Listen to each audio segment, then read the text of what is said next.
With this platform, Funky Friday, I owe a service to the viewer. I owe a service to the and Buckhead, the same as a and Bankhead. How long you been married? We've been married since '92, so what is that, 32 years? How? We put out Straight Outta Compton in 2015. I looked at the premiere, but then I haven't looked at it again. Is that normal? I don't know. In this day and age, you got AI. So how does that impact people who have your skill? It's a script, but it's an artificial script. It might taste good to your tongue, but it might be poison in your stomach. And there was a word, a cultural word, nepotism. How do you... What's wrong with nepotism? I'm not saying there's anything wrong. Nepotism is a beautiful thing. For sure. I don't understand the big problem with it. Would you give him the grace to saying he's a better actor than you? Yeah, what? You just saying that because that's your son. There was discussions about really offering Caitlin Clark. Was that real? Yeah. Or was that? Nah, it was a business decision. What was your fondest memories of like that time? Like of you and NWA? Here's why I do comedies. My music is hard, you know, I call it street knowledge. When you go to the movies, you kind of want to release from all the drama. You ain't never thought about making a horror movie? Started 2024 with an aggressive call to action by way of Katt Williams. He was casted to play Money Mike. Money Mike. Ricky Smiley says he wanted to play like... You know, when you get a guy on set that has the magic, let him do his thing and don't get in his way. With a Friday movie, like, I don't want no studio telling me how to do this movie. More Hollywood execs don't know what the fuck they talking about. You're holding the happiness of the culture hostage by not making this movie.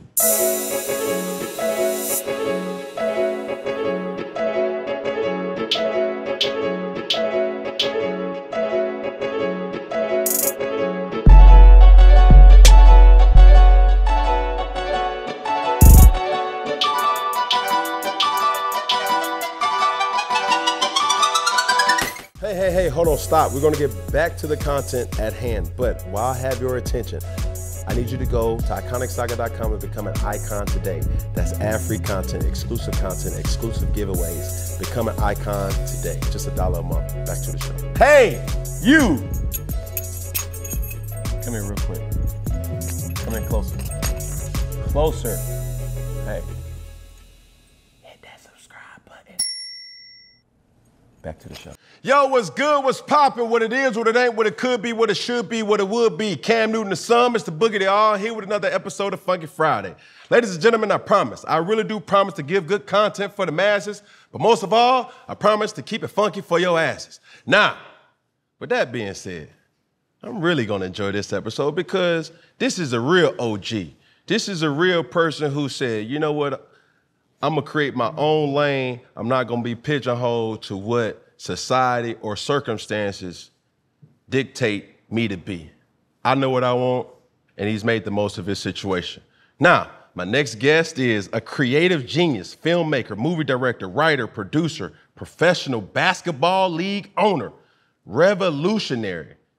Obviously, he's respected, bold, and a cultural leader. I present the son, introduce the others, Mr. Ice Cube. Yeah. What's happening, Cam? We feeling good to see you again. Man, it's a blessing, bro. It's a blessing. Most times, I think in my sit-downs, I have a lot of curiosity in the questions that I ask, but in this particular situation, bro, I really want you to take me to school. Okay. Understanding who I am, what I'm trying to represent, being an independent, person, funding a lot on my own. But before we kind of get into that, my question is the young Cube versus the person who we see today. We're having a question I asked you a question offline or off camera. Bro, you've been doing this since '87. Yeah. And still rocking. Mm-hmm. How? Well, I was wrought in. I'm well done now. You know what I mean? It's the same steak, though. Yeah. It's the same steak.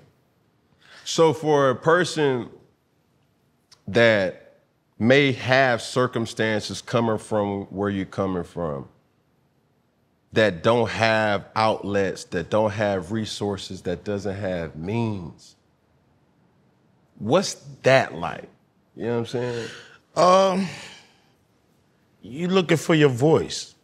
You know, everybody looking to be heard, seen. You know, I come from the show me what you can do era. So you had to be able to do something, you know, something to get everybody's attention and nobody pay attention to you. So all youngsters is looking for that. You know what I'm saying? Whether you got the means to create it or not.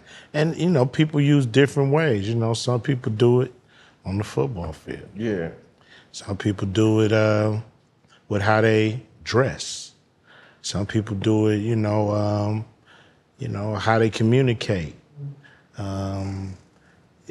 So it's different ways. When you ain't got nothing to show, you are something, you know. Yeah. We're living in a day and age where motherfuckers got a lot of followers with no following. Motherfuckers who was really lame have a big ass platform. Yeah. And they're making the most of whatever their circumstance or their situation is. Mm-hmm. I say all that to say, we've seen Ice Cube be a rapper with groups of, niggas with attitude, NWA, but also a film director and a writer just for, how does that even happen? We've seen actors, but to write a script and have this type of mental, where did that come from? Just writing, being able to write down what's in your mind is where it all started. Mm-hmm. I had a knack for that since I was, real young, 8, 9 years old, able to write down what I wanted to communicate. And I started to get recognition for it. And when I got to the 6th grade, I did a speech for my elementary graduation. Yeah. And I wrote it, so I got a good response from it. And so I knew that I can not only write down what I feel, but I can also speak what I write down. Articulate. Yeah. Right. And so that's, to me, the start of it before, me getting into music and getting into movies ever came into the picture. Yeah. When I started to get into music, when I met Dr. Dre, I was 14 years old, I saw, somebody making records like him, Lonzo, the Wrecking Crew, Yella, Clientele, were all making records. It was unknown DJ. It was like these dudes, but they were doing it for real. They was in the pros, so to speak. For sure. Like there was a tangible source for you to kind of reach and see and touch and be like, yo, this nigga really he's him. Yeah. He's becoming him. Yeah. I saw the maturation of it. Yeah. When they were, really scrapping to get radio play in Los Angeles. They was getting played, in Texas. They was getting played in Arizona, and play in Vegas. But, you want to get played in your hometown. Yeah. So working to help in any way I could, I ain't gonna take no credit, but any way I could to help them achieve that. And wrote a song with Dre that the Wrecking Crew used, and they got an LA hit. Mm-hmm. And that's how I started to get respect amongst, the pros at the time as a writer of, get Cube, maybe he can help us finish this song or write this. Or yeah. Now, I'm always intrigued to kind of open up the mind of a person that sees something far beyond what it actually is. Like, where do you draw your inspiration, and do you go to different sources for different sources, right? Like, do you tap into that same kind of creative brain trying to make a song versus tapping into the same creative brain when you're trying to write a movie? It's different. You know, a song, you feel like you got 3 minutes to say what you want to say and make the people feel how you want them to feel. With a movie, you know, before I ever start a movie, it's got to have good ingredients. Yeah. So just like you go to the store and pick up Produce. and all that to make a good meal. Yeah. Well, the movie got to have, I have all my ingredients lined up first before I ever say, this can be a movie. So I'm already starting with a grocery bag full of good ideas before I even decide to make it a movie. For sure.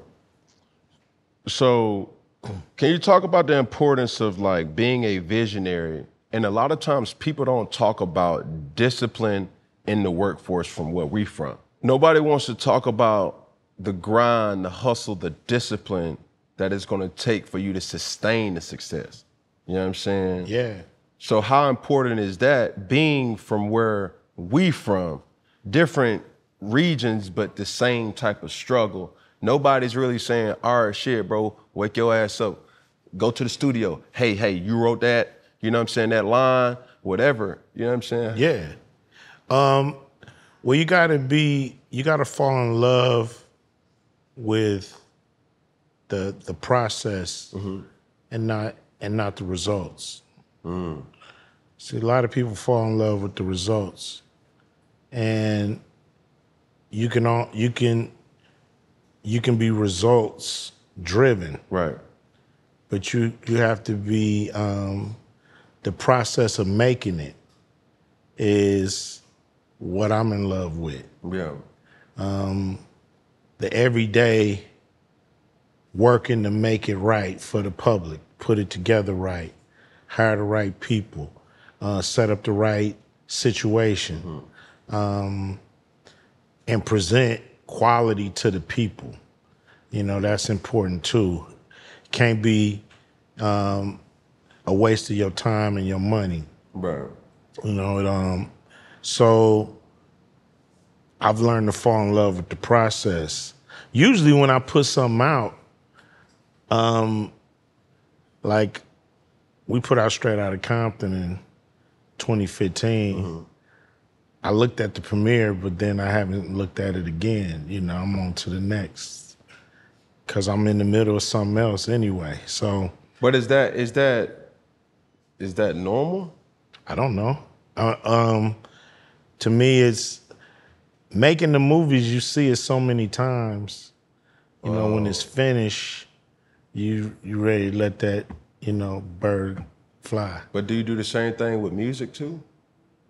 Well, music is more bite-sized, so I go back every now and then. But I'll listen to an album for a year or so, and I'm usually off to the next record.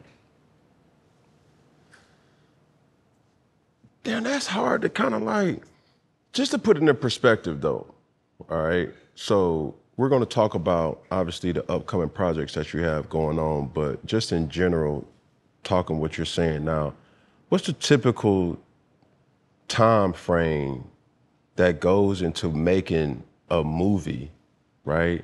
Where you're talking about collecting ingredients and certain things, and what's the time frame that it goes about creating an album? A movie, once you have the script and once it's green lit, 50 Cent talk a lot about the green light gang. Yeah. That means everybody done signed off on the movie and is ready to go. Yeah. From that process, pre-production, getting everything in place, the actors, the wardrobe, the look of the movie, the the DP, the director of photography, your cameraman, lighting crews, locations, all that takes could take about 10 weeks. Just, prepping, game planning. Then, the movie, sometimes, you shoot it 45 days, 60 days. We shot the first Friday in 20 days, so in 4 weeks. What? So, it depends on your budget. The more money you got, the more days you can shoot. The less money you got, the less days you can shoot. Mm. So, of course, depending on the script and what's in it and what you got to pay for. And then there's about 2 to 3 months of post-production where you're editing it, you're putting all the sound effects in it, the music, the polish. You might have did a scene where a siren went by while you was in the middle of it, sure. So you got to go overdub that because the scene was perfect. It was just the sound that was bad. So you just got to go and polish it up. And so that's pretty much the process. But did you go to school for this? No. But see, that's really what I want to know. Because, like, with this platform, Funky Friday, I spoke briefly about it. I owe a service to the viewer. You see what I'm saying? I owe a service to the nigga from the streets to the nigga on NASDAQ or damn Fifth Ave. I owe a service to the nigga in Buckhead, the same as the nigga in Bankhead. I owe a service from West Coast to East Coast. And all these things that I'm thinking about, it's like, if you didn't go to school for this, if you didn't have these resources, being self-taught with a lot, what prompted you to be curious? Yeah, that's what it is, man. It's paying attention, giving a fuck. Yeah. I mean, when you're in a situation, don't just worry about you. Observe, see what's going on, look around, ask questions, be curious. Now, I used to be on the set of videos over there listening to what the director and the DP talking about. Mm-hmm. Everybody else is, at the trailer or fucking around. I'm paying attention. I'm asking questions. I'm observing. Sometimes you don't have to ask a question. You just look and see how the shit you need, I mean, I'm in here looking at all the equipment, so it's like, oh, okay. This what it take to run the Cam Newton show. Yeah, Funky Fridays, you know what I'm saying? Yeah. So, pay attention, give a fuck. That's what it takes in most industries to rise. But you also gonna need an usher too. Definitely need mentors. Yeah. You definitely need somebody that know what they doing. Mm-hmm. Somebody that went to school that's willing to show you what you don't know. And who was that for you in the film? John Singleton. Rest in peace. John Singleton is why I'm here. Wow. He believed in me when I didn't know to believe in myself. Yeah. He just saw me and said, yo, I'm gonna put you in a movie I'm doing. He was a junior at USC telling me, I'm gonna put you in a movie one day. And I'm never went to acting school, never even thought about being in the movies. So I'm looking at him like he got two heads, I'm like, for sure. What you talking about? Man, you just graduate, homie, and good luck to you. Yeah. I'm not, you're gonna be looking for Denzel and all them dudes when you get to where you're going. Right. But he had a vision, and he brought me along on the ride, and then he taught me how to drive. He showed me. We would go over his house. He'd be like, man, come over, man. We're gonna watch a couple of movies. I'm gonna show you a good movie, and then I'm gonna show you a movie that sucked. You're gonna tell me why that one was good and why this one sucked. And so just took interest in seeing me rise in that because he knew I could write. And he said, yo, you're gonna have to write your own scripts. Cause Hollywood ain't got shit for a nigga like you, Cube. You gotta write your own scripts. Don't expect somebody walk up to you with another Boys in the Hood. Yeah. That ain't gonna happen. So that got me to thinking like, man, I like this Hollywood. You know, the Boys in the Hood ride was a good ride for me. Yeah. We went to France and it was in the Cannes Film Festival and, you know. This was when though? Like This was in gotta be like the 90s. 1990. We went to Cannes Film Festival. This is before the movie came out here in the States. At the theater, watching the movie, because it's a big festival of all kind of movies. Sure. You know, Eddie Murphy there, Quincy Jones. Rest in peace. You know, rest in peace. He there. And they giving us a standing ovation with a movie that had subtitles, because it was in English, but they're French. A lot of them, you know, people that was there was French. They still gave us a standing ovation, and I was like, wait till the States see this movie. Yeah. It's over. So I had a great ride, and I wanted to continue in the business, but I wanted to do it my way. I didn't want to just be a actor, you know, because I was on the set once again, fucking with the cameraman, talking to the grips, and just seeing how this is put together, and you know, getting more and more intrigued, because this is the part I like, the creation part. Bro, I want to stay on the script, but there's one thing that you kind of said that a lot of people don't get credit for, and that's being able to write their own script. In this day and age, you got AI. Yeah. You feel me? So how does that impact people who have your skill, your mental, to be like, you know what? Shit, nah, I wouldn't do it like that. I'd do it like this. But you have an ability now to ask Siri about, you know, I want you to create. Man, my girl showed me this format, this platform where you give like, from Atlanta, harsh, like, got 3 brothers, mom is on strung out or whatever, and then within really 3 minutes, you got a whole script right there. Yeah. You know, it's a script, but it's an artificial script. But my thing is, when you taste something, let's say a cake, going back to produce. Yeah. Do you really care if it's this banana pudding is with artificial flavor or with natural flavor? You care if it tastes good. That's true in some instances. But your body know the difference. Yeah.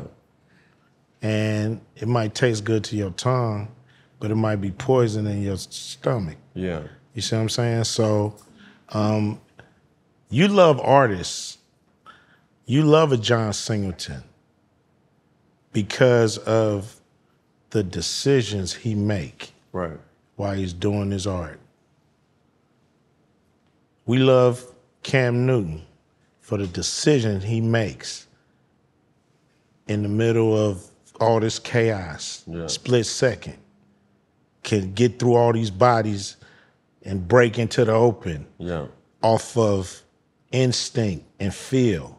Now I can do it with Madden. I can do it on Madden. I can do you on Madden. Yeah. Look just like you. Move just like you. But it ain't you. That's why that ain't special as when you do it. Yeah. Because you made those choices without a computer. In real life. You made those choices from your gut, from your instinct, from who you are, and that's what make you great. Yeah. And to think that, you know, a Steven Spielberg or Spike Lee gonna and just ask the computer to do it. Quentin Tarantino. I don't know how interested I am in that. It might look good, it might rock, it might be cool, but in the back of my mind, I know this is artificial entertainment. Do you feel that same way in music? Yes.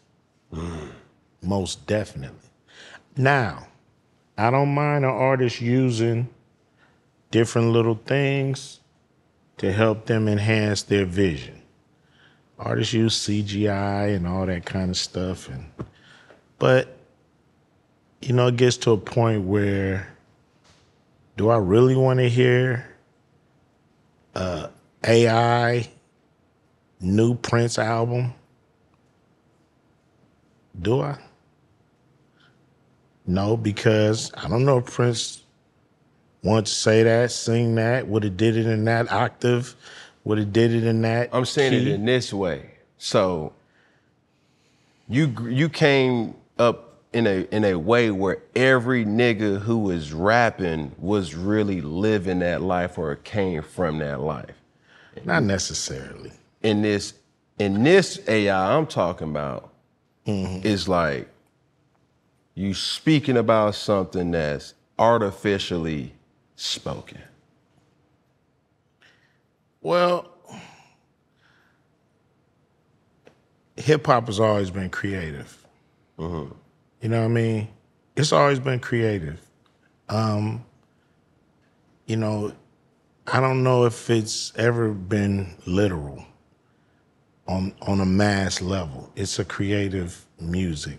So it wasn't like, oh man, back then they was saying the realest, they was, you know, when Dougie Fresh and Slick Rick did the show, they really had a show, and it was 6 minutes before they had to get on. And Dougie Fresh couldn't find his shoehorn and all this. It's like, man, these are made up songs. You know what I'm saying? So we got to keep it in perspective. It's all art, but it's art from a human into a recording.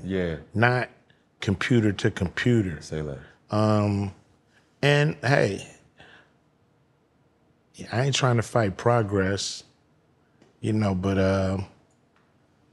yeah, I want to keep my taste.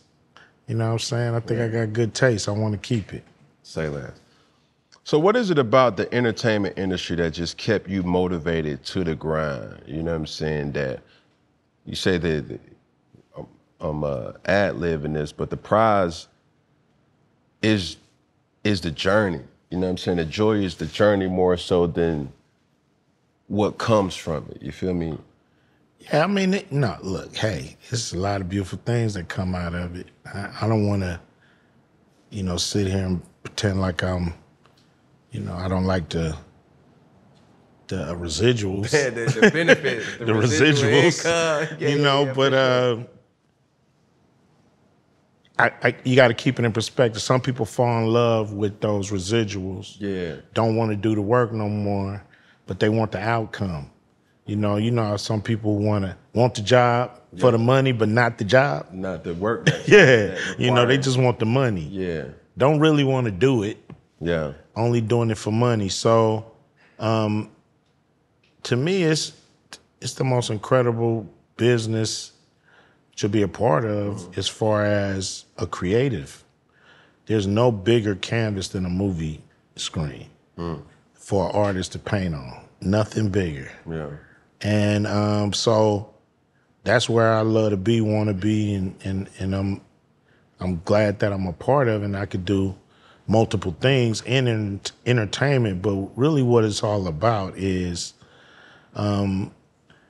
it's nothing like creating something in the back of your mind, giving it a physical form, and letting the world enjoy it even when you're dead. For sure. Nothing better than that to me as a creative. So I want to take a shift real quick because I want to ask about how you've been able to really compartmentalize your emotions, right?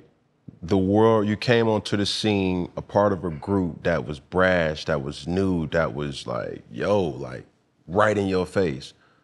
All the while morphing into this movie director or this writer, but also being a family man, a husband at the same time.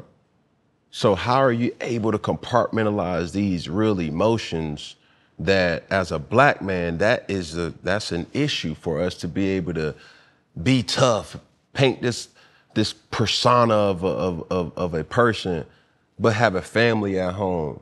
But also knowing that in this industry, whether it's in Hollywood or any type of professional platform, you got to be able to maneuver in a way that the streets may not be the best advocate or the way you need to kind of operate. So how have you been able to like shake that? You know, my family's the most important thing to me. You know, you gotta prioritize by saying what's the most important thing in your life, and then everything else should be able to fall in place up under that. And as an entertainer, I want to be, you know, incredible in what I do as an entertainer, but as a man, I want to be just as incredible. Yeah. You know, and be there for my family, present as much as I can. So I can be in the streets a lot more than I do, but that ain't where I want to be. You know, I'd rather be present and there for the people who've been there for me. Do you come from that though? What you mean? Like family. You know, like you're married. Yeah, my mother and father was together. I got a brother and two sisters. They're older than me. Yeah, we had a tight group, you know. You fuck with one, we all running out the house. Yeah. But like you and your wife in this truth of hip hop. Yeah. You feel me? That when you talk about money, cars, clothes, hoes, fucking these bit like, but the reality is like my wife, my kids, being there for the things that are important, that was always your foundation. You know what I'm saying? How are you able to stay true to that foundation all the while still being a prominent, you know, figure in the culture? Man, you know, it's show business. You know, this ain't the streets. You know, my wife, she come from South Central Los Angeles too. We both grew up, you know, with gang banging and dope dealing all around, you know, all kind of shit we all grew through. And to be a part of entertainment is a blessing, and not have to be in that grind constantly.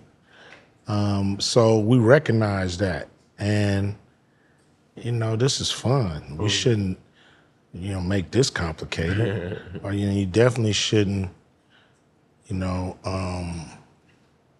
bring the street element into business,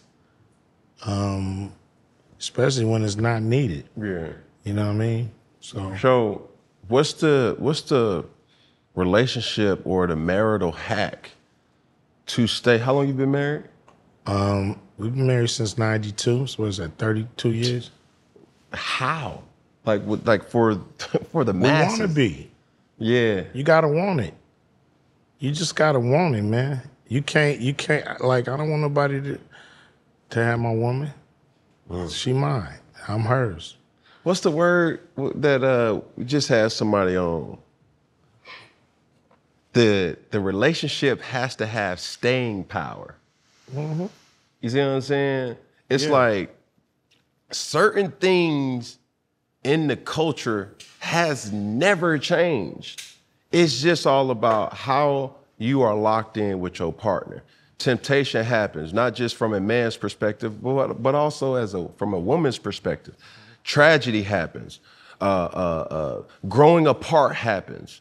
You don't stay with a person for as long as you've been with your person and can honestly say, man, every single day I wake up and it's just, you know, doves flying. I mean, but who in your life is it like that with?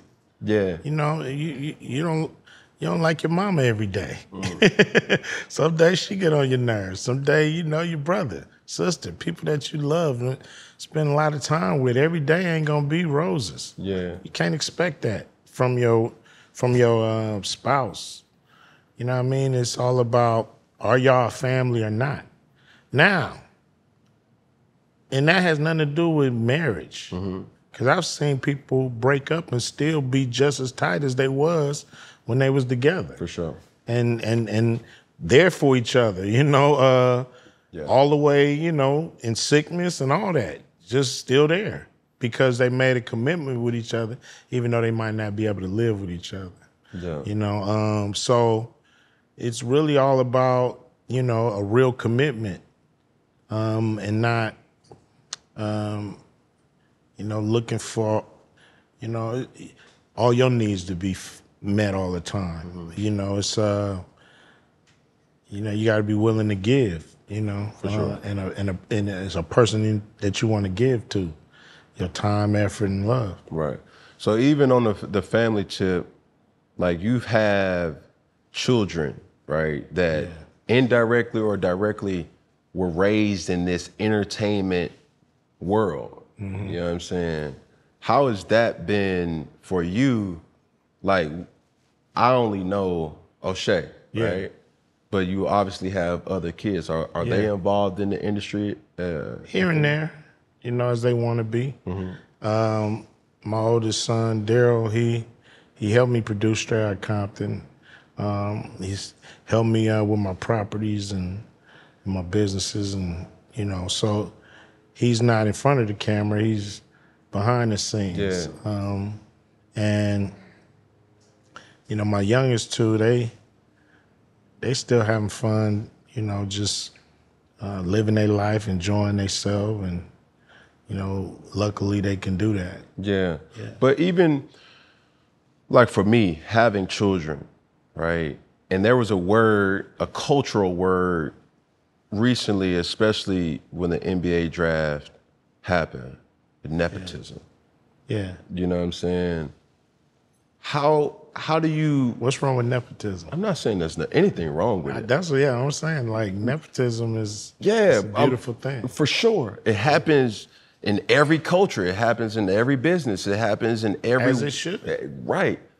But how do you fight the balance of giving too much, which now causes a handicap or more reliant, or that fine balance of like your children really is intrigued about certain things, like bringing them on the right time, you know what I'm saying? Or just forcing them in. Like there's certain situations where you ain't got no choice. You're going to school to run this family business. You feel what I'm saying? Yeah. Sometimes it works. Sometimes it's like, Dad, I don't want to be you. Mom, like, fuck up, you know? So how have you been able to kind of navigate that with your family? Well, you gotta, for one, let them be themselves, and also try to figure out what turns them on. You know, let them know all the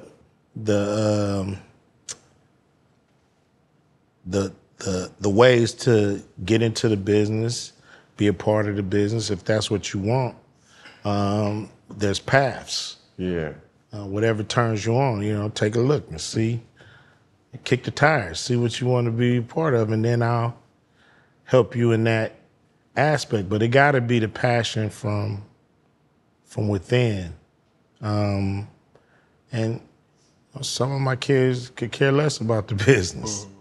They into their own thing, which I'll help them in that way, any way, shape, or form on that level too. You know, I think it's important. I think it's the natural order of things to show your children how to do what you can do and then put them in a place where they can succeed. Yeah. Do you think nepotism has a long-term impact, or is it respected in our culture or in our race? Meaning like... I don't know if it's respected, but I know everybody who on a job, I hear family members saying, can you get me on? Man, who you know up there? Can you get me hired? Just talk to somebody, man. Or the family be like, man, you should bring your ass up here and fill out an application and get a job with me. Yeah. So I don't understand the big problem with it. I know people are upset when, now, here's the part of nepotism that I think irritates people. When somebody get there and they not ready or they can't do the job and they stay in that position. You know what I'm saying? That to me is where it backfires. But if somebody can actually do it and are working to get great at it, for sure, why not? You know, when you put You know, when I put my son in a position where he could land the role for Straight Outta Compton, because he had to audition, he had to go through Donna Langley and the brass up at Universal to get the part. You know, all I could do is get him in the audition room. Right. It's up to him. Gotta do your work. It's up to him to land the role. And if they would have called me and said, "Q, it ain't gonna work. We found a better," because I wasn't in that process. Didn't want to be, because I didn't want people to be like, I just stuck my son in the movie and he wasn't ready. Yeah. And so it worked out. But he did what he was supposed to do. Yeah. At the time, you know. At the time he was supposed to do it. I'm gonna give you these examples that just came to mind, like nepotism that we see on the forefront of entertainment, right? The obvious is LeBron James and Bronny. Mm-hmm. Also, another obvious is Deion Sanders and his family. Yeah. Right? But is that the same when you look at a guy who created an empire in WWE with Vince McMahon? You see his daughter, his son. I mean, you know, Rick Barry's sons, you know, played in the league. Yeah. You know, a few different coaches had their sons playing in the league.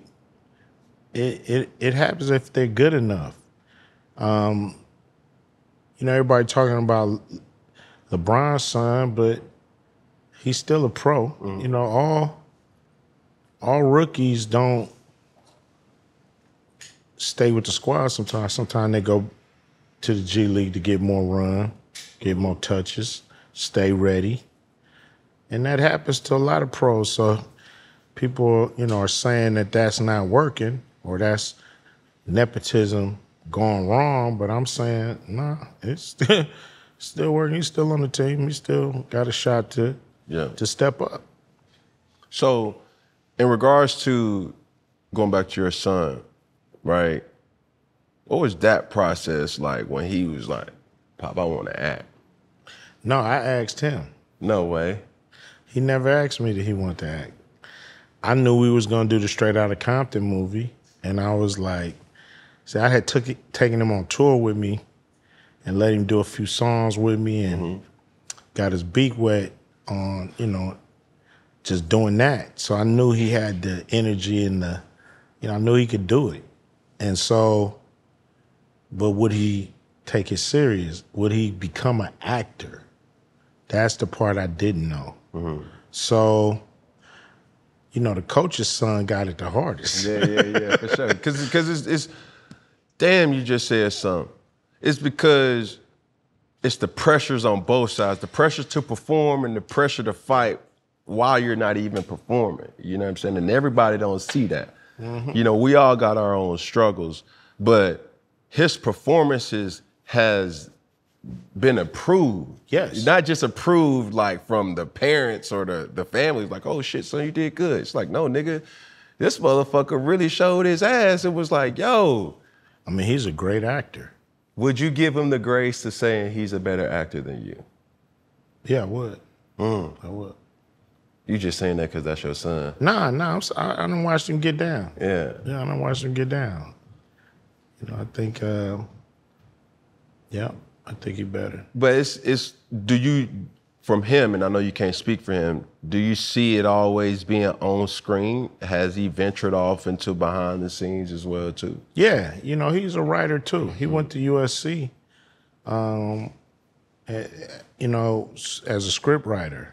Yeah. So he's a writer, too. And he just got bit by the acting bug. And he's in demand. Yeah. You know, he doing a podcast now for wrestling, WWE.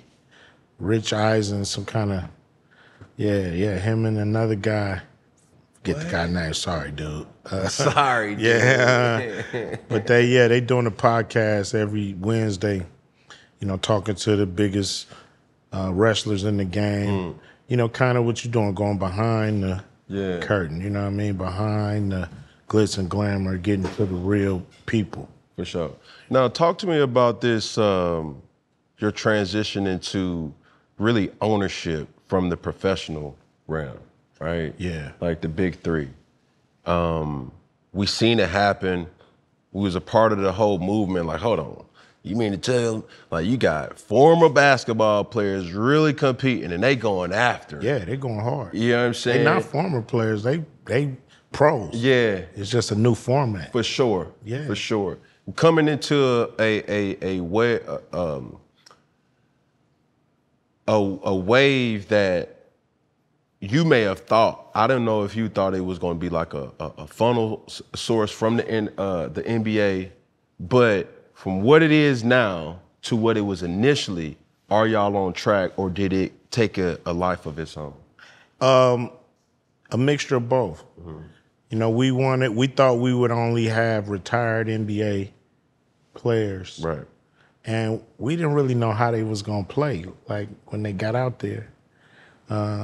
Steven Jackson set the tone for the league. Mm. When we had a scrimmage, he was basically saying, we ain't about to play like these bullshit all-star games y'all see. I'm going at you. I ain't got no friends out here. Let y'all know when that basketball go up, it's going down. And then you had Charles Oakley having to break up a little scuffle at the scrimmage.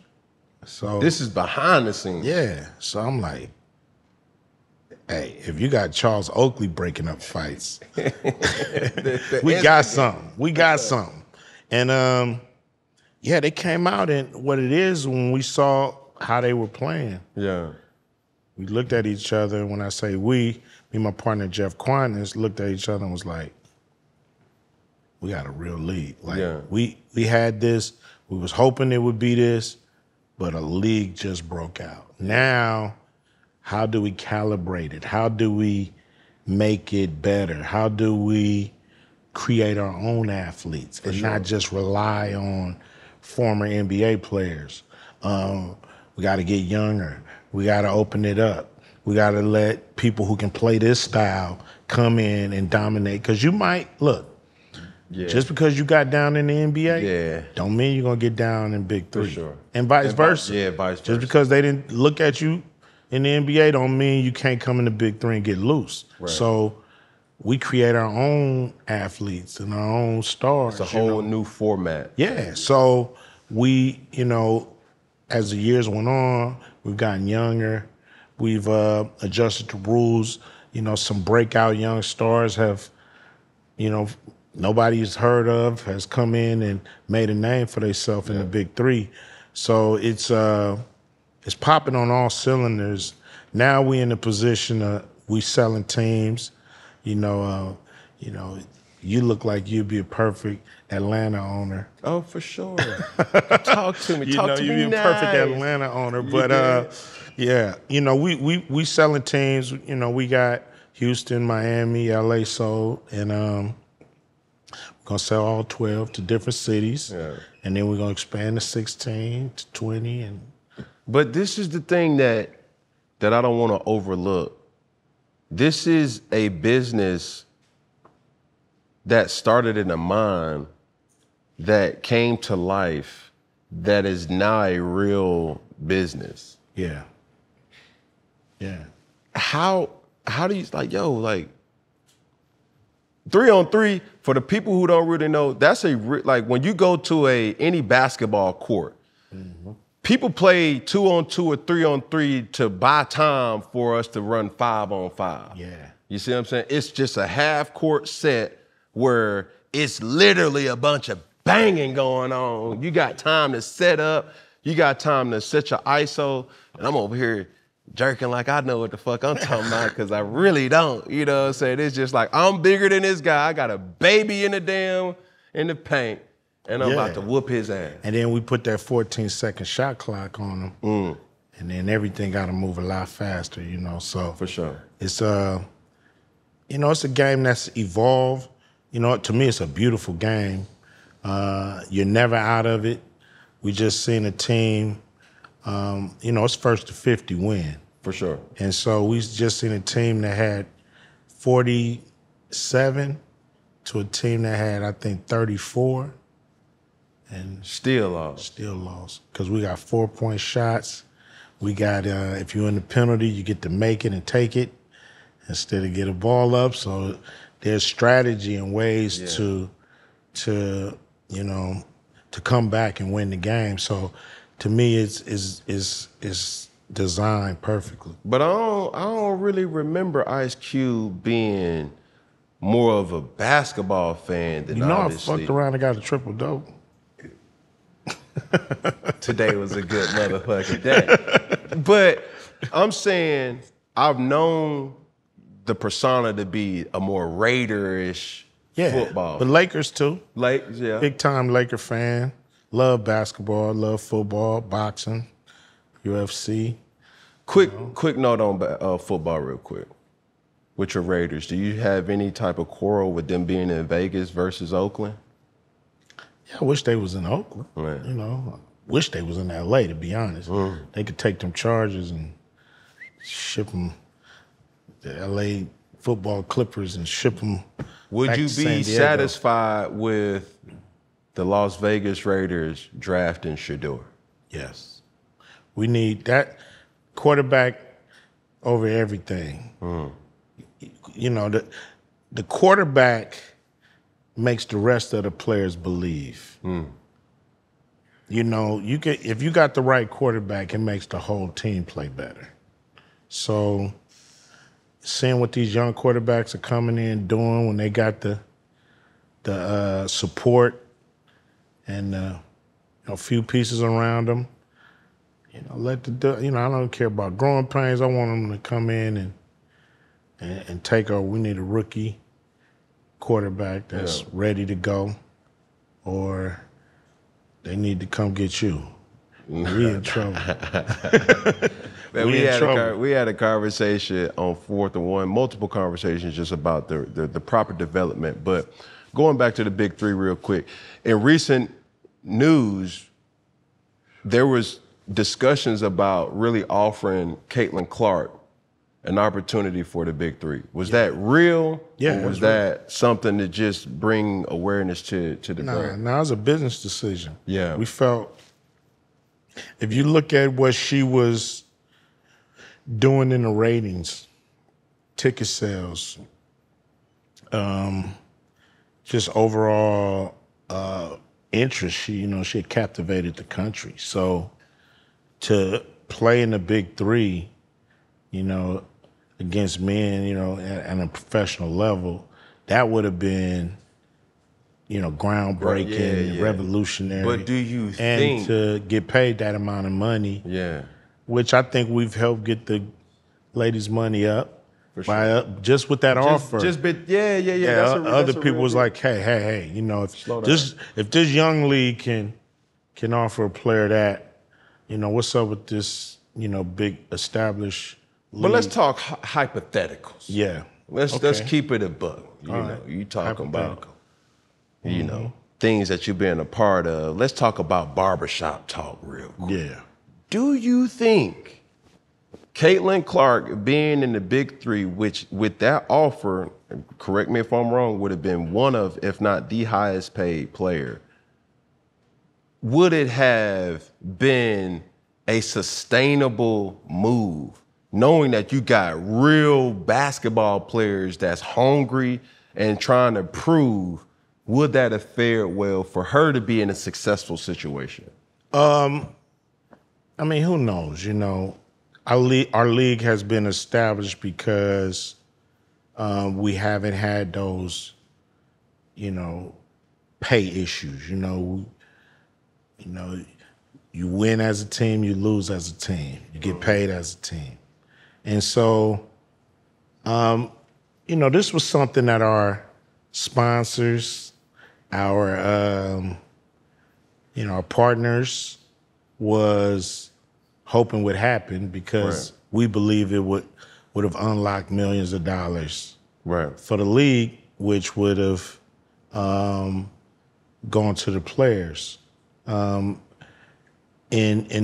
where they placed and where they ended up at the end of the season. Yeah. Because we pay everybody per game, but also there's bonuses for where you place. If you first place, you get first place money, and so on. So All of that would have kicked in, so all of the players would have made more money. It would have been good for business as a whole if you as a look at it. whole. Yeah.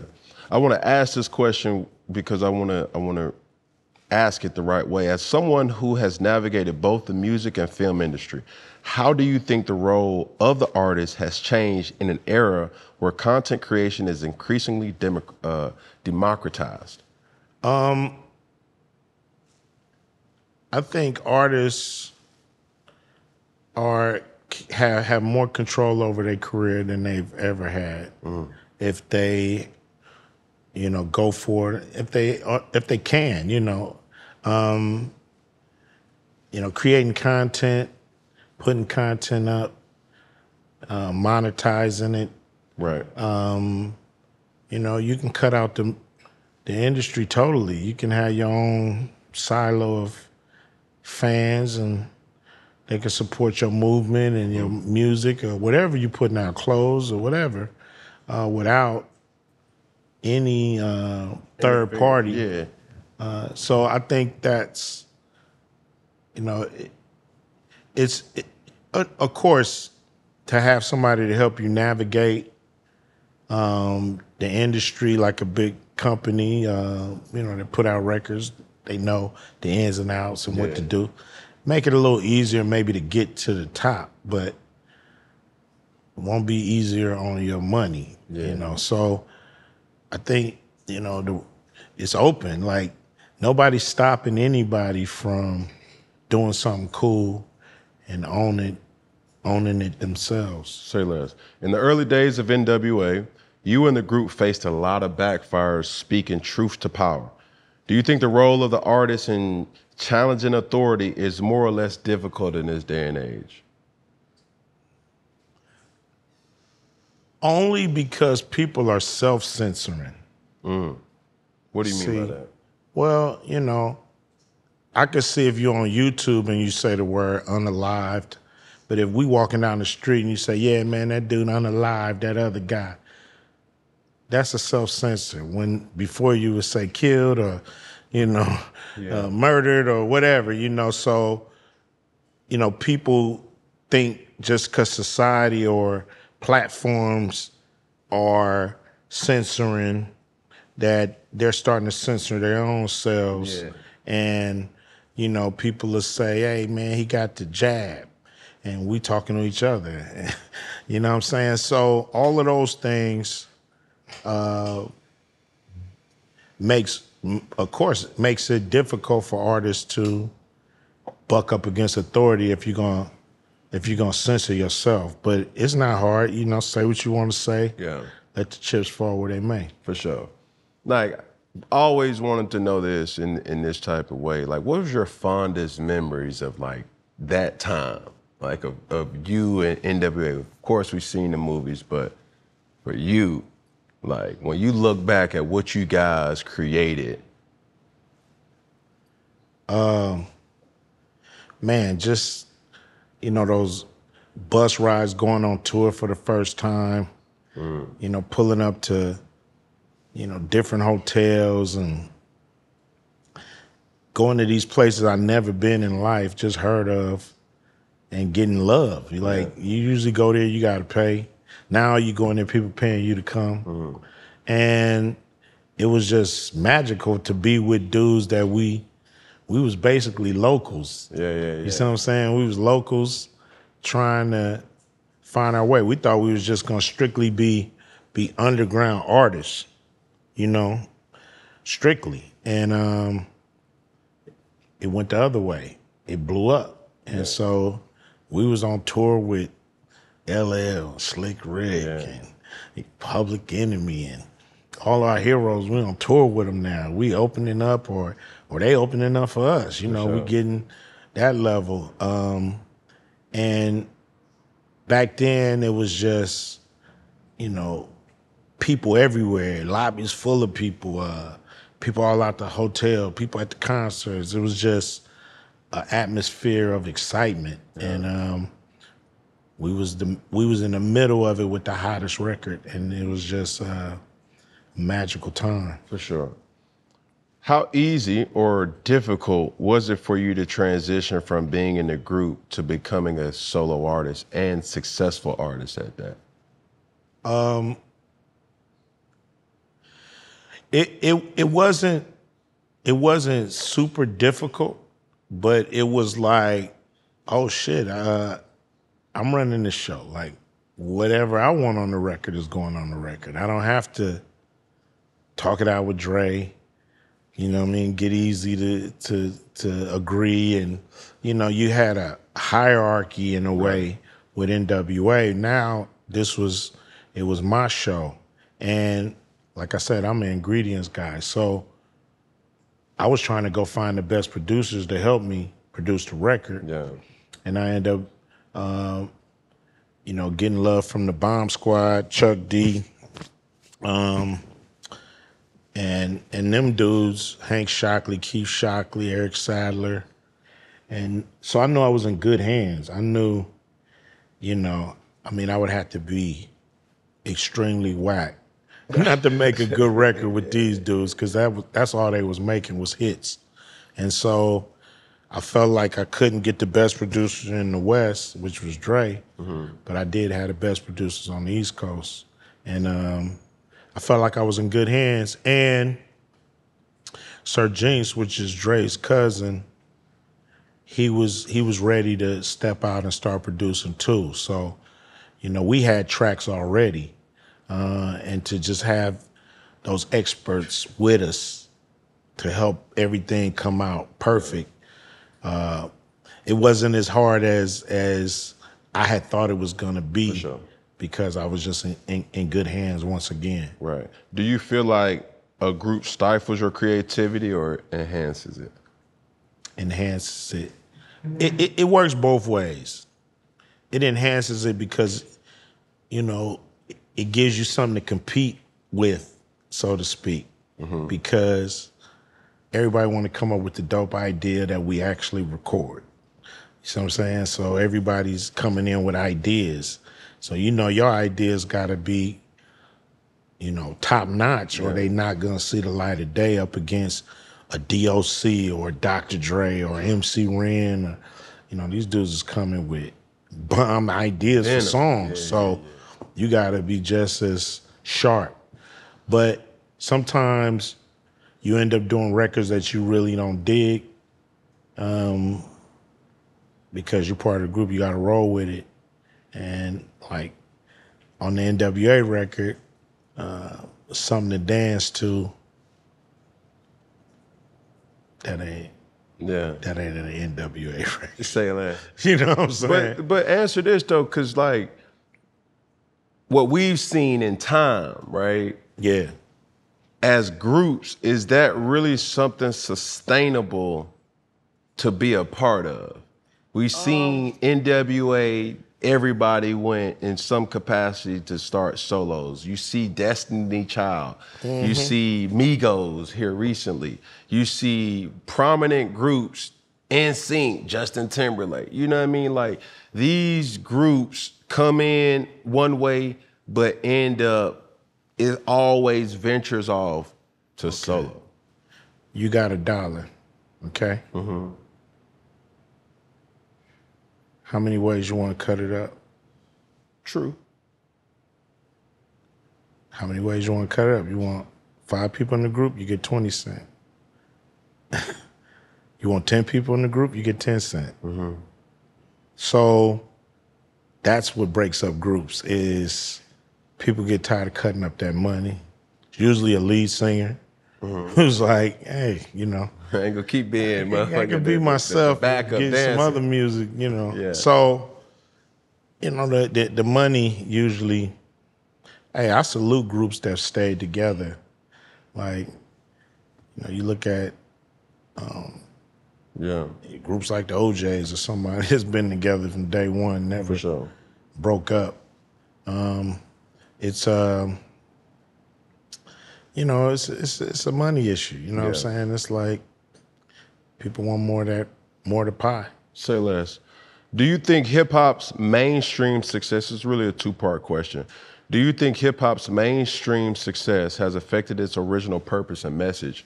And two, has the genre been commercialized to the point where its revolutionary edge has been dull? Yeah,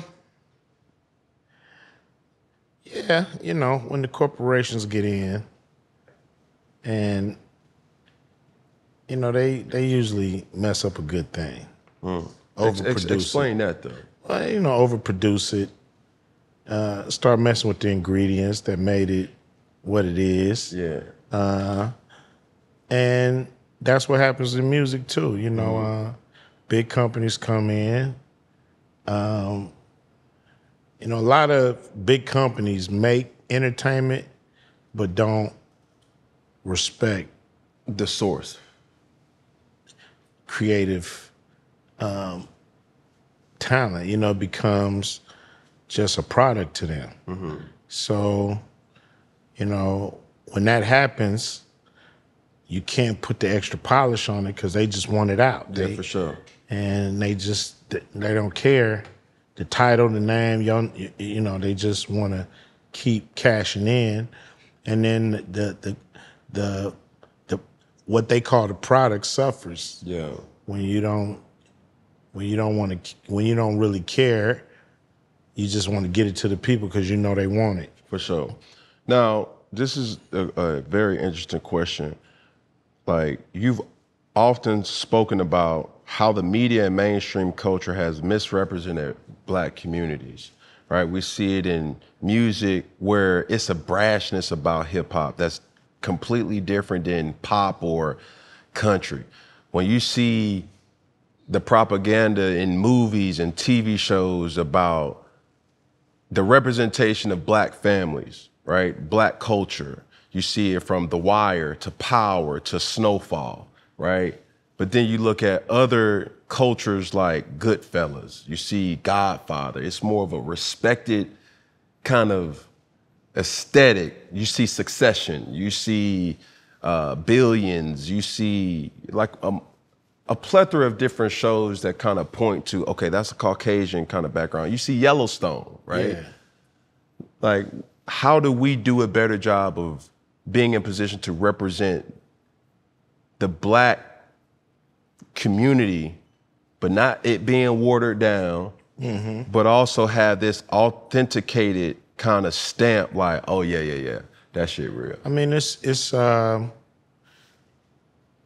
you know, it's our taste and what we find entertaining. And if you go to most Black creatives, they are trying to, you know, push in, you know, not only the bad and the ugly, but they're trying to push in the good here and there. Some of those projects get pushed to the back for the bad and the ugly. It's always been like that in Hollywood. We've always been fighting to get our true voice across. And, you know, sometimes we get it in, sometimes we don't. Each project has its own hurdles. And Hollywood is profit, but it's also propaganda. And sometimes you got to find out what the people you're doing a project with is really into. Yeah. Are they into the profit, or they just want to push some kind of propaganda or a message, or and you know, if you paying attention, you fight to get that stuff out of there, or just to make it feel a little more true and not so you know, stereotypical. Yeah. I want to ask this question because I'm afraid that I might lose it though. It's like, we've seen you do so much, make quality music, make quality films. And one thing that I really haven't seen you do is create a TV show. Yeah. You know what I'm saying? Like, what does a Friday-esque TV series look like? You know what I'm saying? It'd be great if I had total control of it. You know, if I had total control of it, it'd be great. You know, TV's a different animal. You know, I did a show called Are We There Yet? Yeah. But, you know, that was more, you know, working with, you know, Ali Leroy, who's a great producer, showrunner. It's just so time consuming. And I'm a creative, so I love to do a lot of different things. And, being bogged down on one show just not haven't been my cup of tea up until now. But, we just signed a deal with Paramount. Congrats. And so, we'll see. We're working on a few things that's in the series realm, and we'll see how it comes out. But up until now, I just wanted to do music, movies. Now I'm in, sports. And with a series, for it to be right, you have to be laser focused on that one project for so long. How do you control that beast, though? Like, I think I can relate to it, meaning that how do you stay focused on one project and seeing that one project through? Like, you even said in this one, it was like, after I did, Straight Outta Compton, I was on to the next, I'm saying? Like, how do you, like with me having businesses, we were at a fellowship, that's a restaurant. For me, I got a production company. You got a logistics company as well. You got, an events company, giving back. How do you compartmentalize and stay focused that you're just not throwing shit out there just to say you did it, but it's backed by merit and a quality that you feel good about? I have a great team of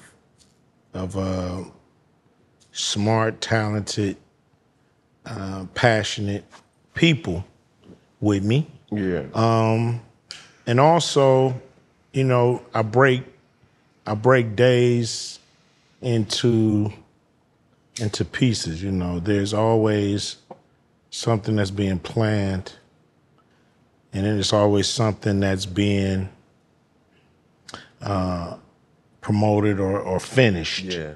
But each day, there's something that has to be executed. It varies what that is. And I'm just committed to executing every single day at a high level, and it's different things, whatever it comes, I'm committed to executing the promotion of, me, my record, all that. And that's the most important thing, is what we're doing right now. Bro, man, they used to have this thing when I was in New England. Shout out to Jed Fish, my quarterback coach.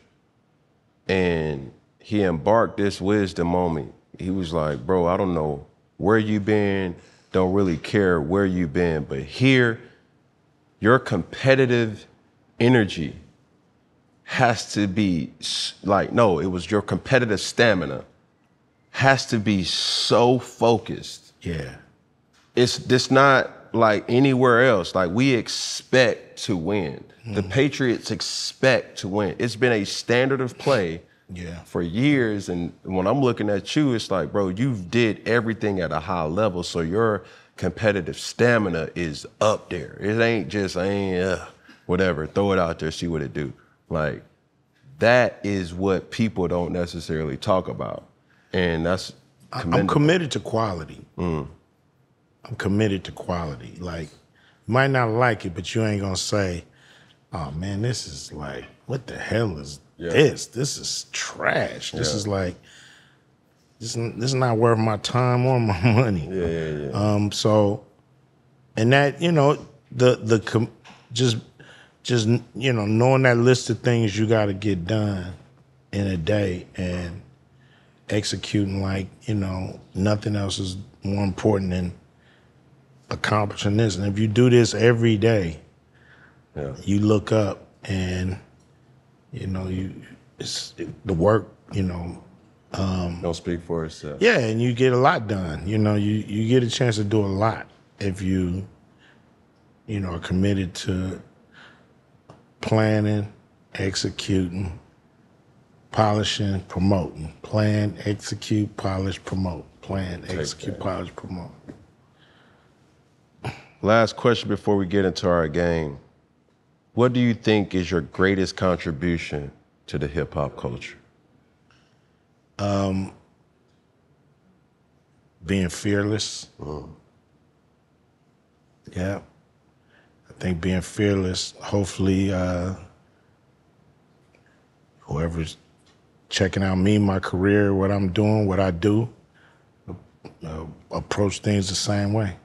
But help me coming from shit, nigga, I ain't never met me before. Like, what I mean by that is like being a one-on-one type of person, going to the beat of your own drum, that has its gifts and its curses. Acting, dressing, talking, standing on business a certain type of way, it has its gifts and it has its, no, hell no, what the fuck? Staying persistent. But are you happy with who you are at the end of the day? Because that's all that matters. My man Kibo got a lot of good sayings, and this is another one. It's easy for everybody to adjust to you in the room than for you to adjust to who everybody else is in the room. That's hard. So make them all adjust to you. And some people gonna like you, some people ain't. That's their problem. Yeah, that's hard right there. Listen, we gonna get into a game. You ready? All right. Here you go. What's the game? Let's see what you rock with and what you don't rock with in a game called On Fire or Ice Cold, featuring Ice Cube. The game is simple. You will have 2 minutes to respond to as many things as fast as you can. Quickly answer on fire if you like it, or ice cold if you dislike it. Okay. Are you ready? Yeah. Auto-tune and hip hop. Ice cold. Pineapple on pizza. That's fire. 80s rap battles. Fire. Electric scooters. That's fire. Freestyle rapping.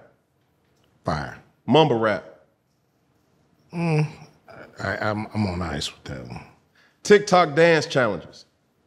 That's fire. Record stores. Super fire. Sunday barbecues. Very fire. Gangster movies. Fire. Vegan burgers. Oh man, that's that's ice cold. That's ice cold. Crypto investing. That's fire. Old school vinyl. Fire. Reality TV. Ice cold. Freestyle ciphers. Fire. Self-driving cars. Ice cold. Fast food drive-thrus. Fire. Old school sneakers. Fire. Hollywood remakes. Ice cold. The big 3. Fire. Yeah. What's up with you and vegan burgers, bro? Man, I like what I know. I like when I know what I'm eating. You know. What does plant-based mean? That can mean anything. Plant-based. I don't want the vegan people to don't come after me because I don't want to hear that shit. I love beef. So what is plant-based, man? Is it because it was made in a plant? It derived from plants. No, was it made in a plant?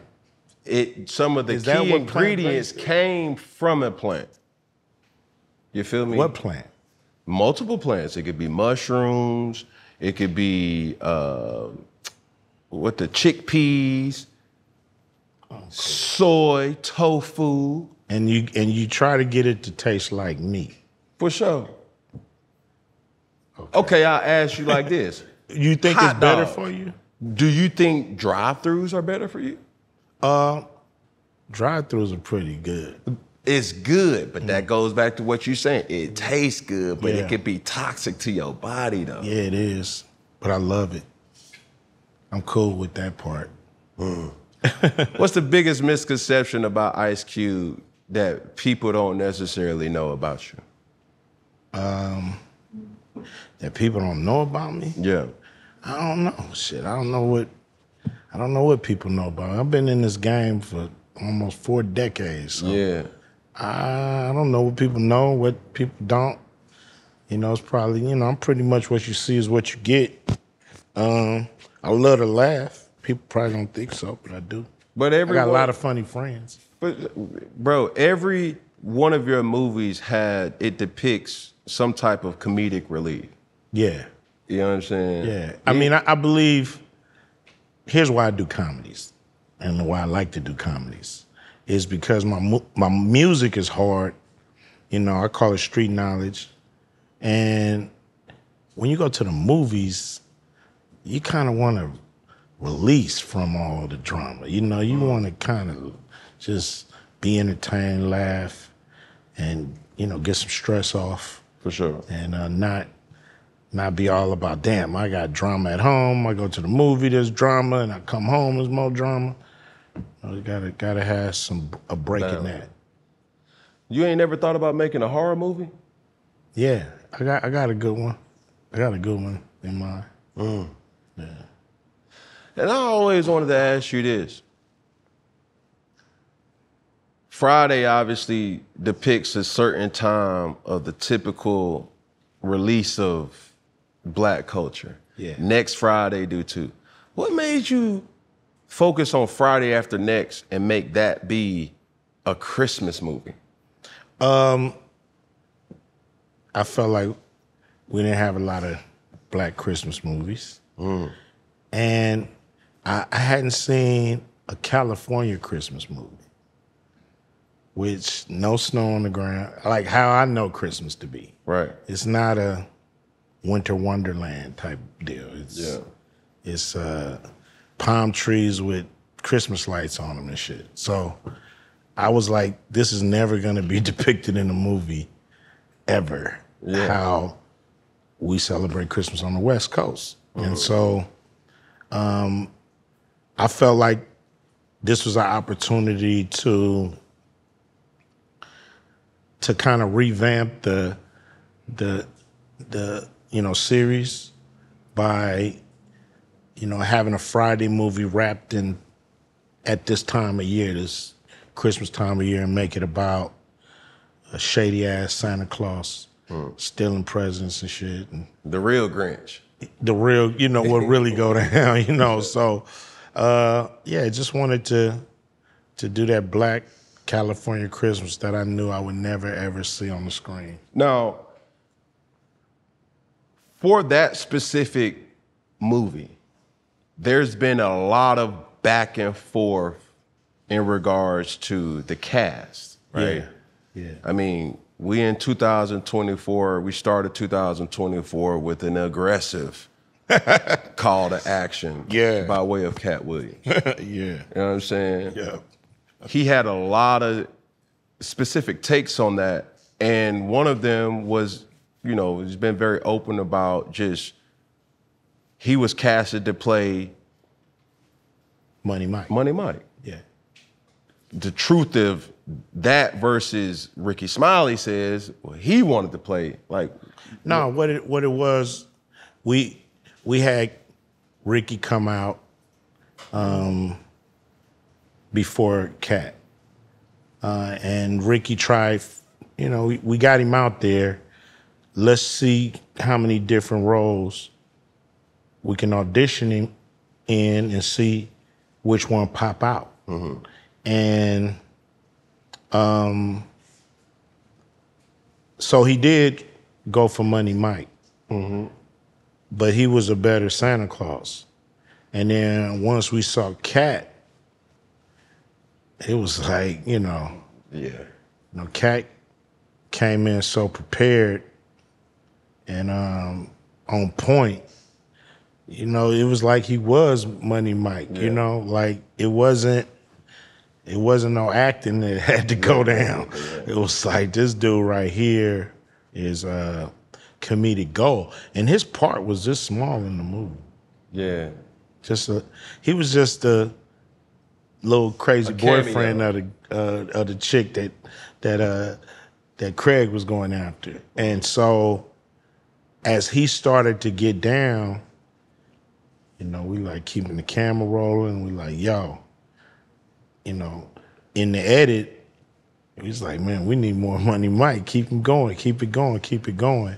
And you know, he steals the third act of that movie is like Money Mike's coming out. Man, I think Katt Williams needed to have like some type of stock in Chrysler, because he had everybody pushing them PT Cruisers. Yeah. Whipping that hoe. Cruisers. You know what I'm saying? He you know, when you get a guy on set that has the magic, or that, you know, is on fire, you figure out a way to just let him do his thing. Keep feeding him. Let him do his thing. Yeah. And don't get in his way. Yeah. Let him go. And a lot of comedians like to work with me because I always give them a chance to go. You know, it's just your chance to steal it, baby. Go for it. Yeah. I must ask this question, because there was a way where like Mike Epps came in and was like, now we see on First Friday where Chris Tucker was the comedic relief. Yeah. Then next Friday, Mike Epps is the comedic relief. Then Friday after next, you got so many different comedic reliefs. Hey, buddy, hey, welcome. You know, you got so many, you know what I'm saying, people. Like, what's your relationship with Chris? Like, and why didn't that matriculate into more involvement in the Friday series? I mean, me and Chris is great. You know, when I did that thing for the Dodgers, he texted me, he said, man, I'm here, shit, you killing it. Yeah. You know, so it's cool. You know, when we first did the first movie, you know, it was so good, I had said, we ain't gonna do another one. You know, this is it. And then, I think in 99, the first one came out in 95, but by 99, you know, people was asking for another one. And, you know, I went into it thinking Chris was gonna do it, but at that time he had just moved on with his career. He was a big guy. Yeah, and so, gotta understand, Friday was a low budget movie. We shot it for like $2.1 million. But what was the return on that though? It did $24 million in the box office. And then, you know, what the return was on was the DVD sales. And it's, you know, it's been playing on cable, you know, damn near every weekend. For sure. So that was a part, bro. I got a confession. Bro, Friday, no bullshit. Nigga, that was a part of my debriefing routine in college and in the NFL. Like, nigga, I had a routine. Friday, we used to have Fast Fridays. Like, go do a walkthrough. You knew that day was gonna be light. You'll be back home around early afternoon. Cool. I'll get treatment, bro. I'll treat myself to a quick trip slushy and the motherfucking donuts. And I will watch motherfucking Friday after next Friday. Nigga, it ain't even Christmas time. It's pinky, nigga. Yeah. Like, I would just look at this shit, and this shit just would calm me. Like, and even to what you said, it's like, it was, you created First Friday, the first Friday was in 95. Yeah. You said it was in such high demand that you wanted to create another one in 99. Well, I think I speak for a lot of people in the year 2024, we want to see another Friday. Of course, I want to do another one. I'm ready. Will you give the people what they want? I've been wanting to do this since Friday after next. What's the issue? The issue was New Line. They didn't want to do the movie the way I wanted it done. And with a Friday movie, like, I don't want no studio telling me how to do this movie. I know these characters, know this culture and everything. The storyline. Like, you know, I know what it need to be, and they don't. And so they had a guy in there named Toby Emmerich for years, and he wouldn't make the movie. We was trying to get it made. I wrote a script. They said it was, you know, I wrote a script where Craig and Day end up going, they had a dispensary, and they had a flash mob in there, and they caught one of the kids and beat his little ass, and they end up going to jail. So they in jail ducking Devo, they in jail ducking Damon, they in jail ducking the Joker brothers. No way. And then they get into a rehab, and the rehab, I was gonna try to get Chris back. Smokey running the rehab, and it was a bullshit rehab where he was taking everybody weed and smoking it in the little basement and shit. So they was like, jail's not funny. It's too much time in jail. How can you make jail funny? And I'm like, man, y'all don't know what the fuck y'all talking about. Then they come out with Orange is the New Black, Let's Go to Prison, all these movies about that. And I'm like, see, more Hollywood execs don't know what the fuck they talking about. But, okay, see, this is where I gotta be mindful of the time, but I'm like, bro, why wouldn't you go to Lee Daniels? Why wouldn't you go to... It's not that simple. We did the movie through New Line, and they're attached to all the sequels. Has to come out through New Line. I was gonna take the movie to another, I was trying to take the movie to another studio because New Line had Ride Along. They had Ride Along, New Line. They didn't make it. I took the movie out. Me, Kevin Hart, Will Packer, Tim Story, made a hit. Straight Outta Compton was supposed to be a New Line. They only wanted to spend $18 million to do the movie. The movie cost $34 million. So took that movie, Universal, made a hit. So when I was going to take Friday, they was like, man, you making us look bad. I said, well, make the fucking movie. And then they bullshitted. John Witherspoon died. Then Tiny Lister died. Then A.J. Johnson died. And then I was like, man, fuck y'all. Y'all just killed the culture. I mean, not killed the culture, but you guys are harnessing the happiness of the culture. You're holding the happiness of the culture hostage by not making this movie. And so they ended up firing that dude. Now Mike DeLuca's there. Mike DeLuca, we did the first Friday when he was at New Line. Right. We did Players Club, all about the Benjamins. So he know how to get down. So now he's ready to make the next Friday. Mike DeLuca. DeLuca. Do the right thing. He doing it. Man, understand this, bro, coming from a nigga who's speaking truth to motherfucking power. Bruh, Friday After Next is in my Rolodex of holiday motherfucking must-see TV. It's so much toxic propaganda in that movie that I'm gonna have my daughters watching that damn movie, along with Home Alone. It's just a part of the culture. So if you got that type of power of allegiance to a product, why not commit? We getting the paperwork right. As soon as that happens, we off and running. Say less, bro. Do the right thing, Mike. Last, before we get out of here, bro, you got a music project, coming out November 22nd. Releasing your first solo album in 8 years called Man Down. Tell us about it. Man Down is a quintessential Ice Cube record. If you like Ice Cube, you're gonna like this record. If you like my past shit, you're gonna like it. I sound just like I've always sounded. I ain't trying to auto-tunes. I ain't trying to get on what's considered new. I'm doing me. And when you listen to the whole album, you'll understand why I call it Man Down. After this one, we got to do Man Up. So I think people gonna dig this record.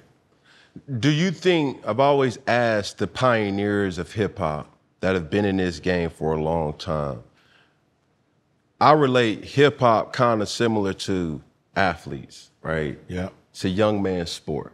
You feel me? Like the prime of athletic genetics is when you in your 20s, 30s, everybody not gonna be a LeBron, everybody not gonna be a Brady.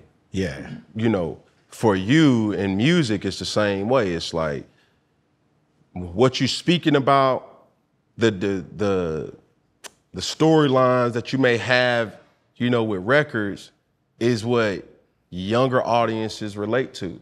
How do you navigate through still being you, authentic to you, and producing a quality product that people go to listen that's never really changing, still at your age? You know, I'm doing records for Ice Cube fans. And, you know, if you play that game, you know, more than likely, you might not get the results you want if you're trying to play the young man rap game. Mm-hmm. I'm not trying to play the young man rap game. I'm playing the Ice Cube rap game. So to me, that's more important. To my fans are right with me. You know, they still love hip hop. You see what I'm saying? So I got fans from 8 to 80 because of music, movies, sports. Yeah. So I think they're gonna like the record. You know, that's really my concern, is my fans liking the record. Yeah. Everybody else got to get in where they fit in. And if the youngsters ain't digging the record, that's fine. You know what I'm saying? But I think they will if they want some real hip hop, spin some game, dope beats, that West Coast vibe. Yeah. Stop it. From the album, you've already released 2 singles, It's My Ego and Egomaniacs, which features Killer Mike, Atlanta's Own, and also Busta Rhymes. Any more features that you have on the album? Yeah, I got Snoop, E40, Too Short, Corrupt, Exhibit, Be Real, you know, a few West Coast legends. But all those are pioneers. Like, that was a wave. You ain't never want to bring a Roddy Ricch, you like a DJ Mustard, you know, younger, you know what I'm saying, people who have their own sound but still dedicated to the West Coast. K-Dot, you know what I'm saying? Definitely, I'm down with all that. Yeah. You know, it didn't happen on this record, but I'm still doing records. Yeah. Yeah. So, Man Down is a 19-track album with the attention span of consumers being so short in this day and age. What led your decision of producing a 19-track album? It's still people that like albums, you know, conceptual records. It's still people that like records with no skips, just to bang it all the way through. Yeah. You know, if you like them all or you like one or two, that's fine. You know, I don't think artists should always, you know, go with the wave of what's going on, especially when you've been here a long time. You got to make your own ways. You got to do what you feel and do it how you feel it. Mm-hmm. And I'm cool, you know, to let the chips fall where they may, you know. Yeah. What's great is at this point in my career, it's fun. I still love it. I'm not worried about charts and all that stuff. You know, a lot of people get excited about it, and it's their job to really be on that, and I love and respect them, and, you know, hope it go high. But long as my day one fans come up and be like, Cube, I like that album, man, I love that shit, then that's the gratitude I'm looking for. So the visual for It's My Ego was out of this world. I mean, it was really intriguing because the music video style was almost produced like a movie production. Yeah. You know what I'm saying? What's the format or the formula in producing a character in a music video versus producing a character in a film? Now, for those who don't necessarily know, It's My Ego has 5.4 million views on YouTube right now. And the fact that the teaser, It's My Ego, has 1.4 million views on TikTok. To me, it's always better when you do a video that go right with the lyrics. That's what I wanted to do. Creating Reverend Ice, the preacher. It's a song about ego. So you got this egotistical preacher. Dudes at the drive-through taking pictures and not serving food. You know what I mean? Everybody got their phones out nowadays. Everybody is into their own ego, and it's fine. It's cool. I think people done gave ego a bad word, a bad name, so to speak. Bad rap, right. Because, if it gets out of hand, of course it can, the pride comes before the fall. But your ego's your personality. You know what I'm saying? Like, without your ego, you wouldn't be unique. You wouldn't display your uniqueness to the world. And, you rock these lids, man. You got to have ego to be able to rock them lids the way you do, and people appreciate it. For sure. My last question, bro, is with this project, do you have a favorite song or a favorite feature on Man Down? I love Ghetto Story because I think it's timely. A lot of people ain't trusting some of the people they grew up with. You know what I'm saying? Like, you look at what happened to Nipsey, his own neighborhood. There's a lot of that going on. A lot of homies robbing homies. A lot of, niggas plotting on each other. And it needed to be a song that displayed that feeling. Yeah. When you don't trust them no more. Ice Cube has been real, bro. And then closing, I know you don't like signs, but this is a universal sign of love. You feel me? And as we always do and end things here at Funky Friday, when I say all together, we're gonna say one love. Okay. When I say all together, we're gonna say one love. This is my universal sign of love too, though. This? Yeah. With the... Yeah. You gotta hold it up, though. You from the East, you can hold this up. Yeah. What that is, though? Oh, man. This is West Side. What the thumb got to do with it? You can have the thumb up, out, in. It don't matter, it's gotta be very meticulous, you know what I'm saying? West Coast, you know what I mean? You got proper posture. You know what I'm saying? So you throw your dub, and when I say all together, we gonna say one love, man. One finger, one pinky, one thumb, all together, one love. You did. Ice Cube, ladies and gentlemen. Yeah. Appreciate you. Salute. Thank you. Thank you. This is great. This is great. Yeah, this is great. Appreciate you.